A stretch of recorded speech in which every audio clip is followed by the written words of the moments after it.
Good day, lads and laddies. Welcome to VOX-OPS. Today we're going to be talking about nodes and what you can do to get ready for Ashes of Creation in Alpha 2.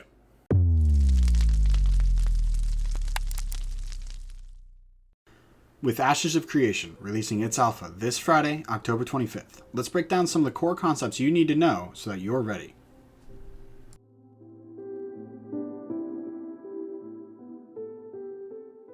When you enter into a city, you're going to notice that the buildings, the placement of NPCs, the services that you can access are unique to that particular city.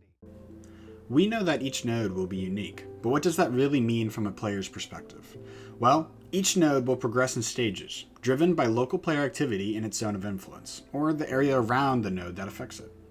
Player activity, like gathering, processing, crafting, PvE, PvP, in fact, just about everything you do as a player, will accrue XP within the zone of influence and progress the node, giving players the ability to choose which areas within Verra they want to progress to the next stage. For the launch of Alpha 2, we will have 5 nodes available for us to progress: Nuela, Joeva, Halcyon, Winstead, and Miraleth. Now, for the launch of Alpha 2, we can expect Ashes of Creation to primarily focus on the scalability, stability, and performance of their software. This means that much of the planned functionality for nodes will be implemented in a reduced state for Phase 1 of the alpha. The alpha for Ashes of Creation will be broken into 3 parts: Phase 1, 2, and 3. In my videos, I will be primarily focused on diving into the mechanics available to us for the corresponding phase of the alpha. In this case, Alpha 2, Phase 1.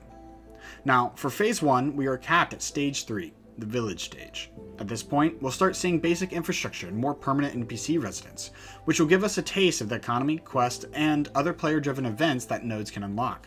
The goal isn't just to be able to see the system in action, but also to stress test how player activity shapes the world.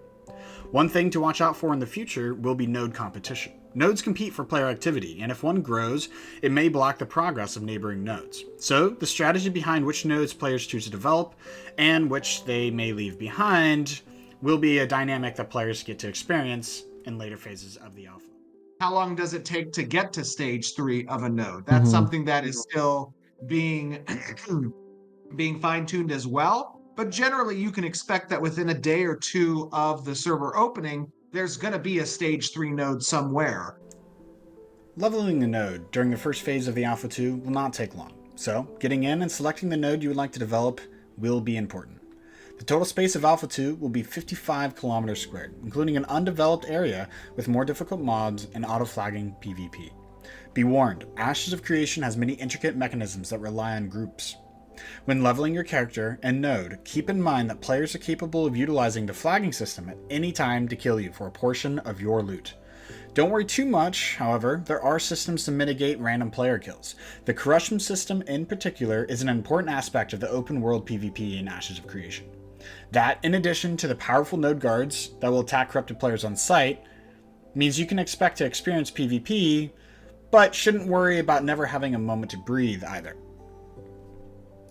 Another exciting aspect of nodes that we'll start to see in future phases is the impact they'll have on player benefits.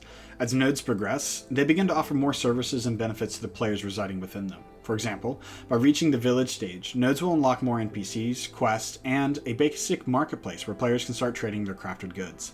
But that's just the beginning. As nodes progress to higher stages, like a town or a city in the later phases, we'll see even more advanced services come online, like crafting stations for high-tier gear, in-node player housing, and freeholds, in addition to player-specialized shops that cater to certain professions.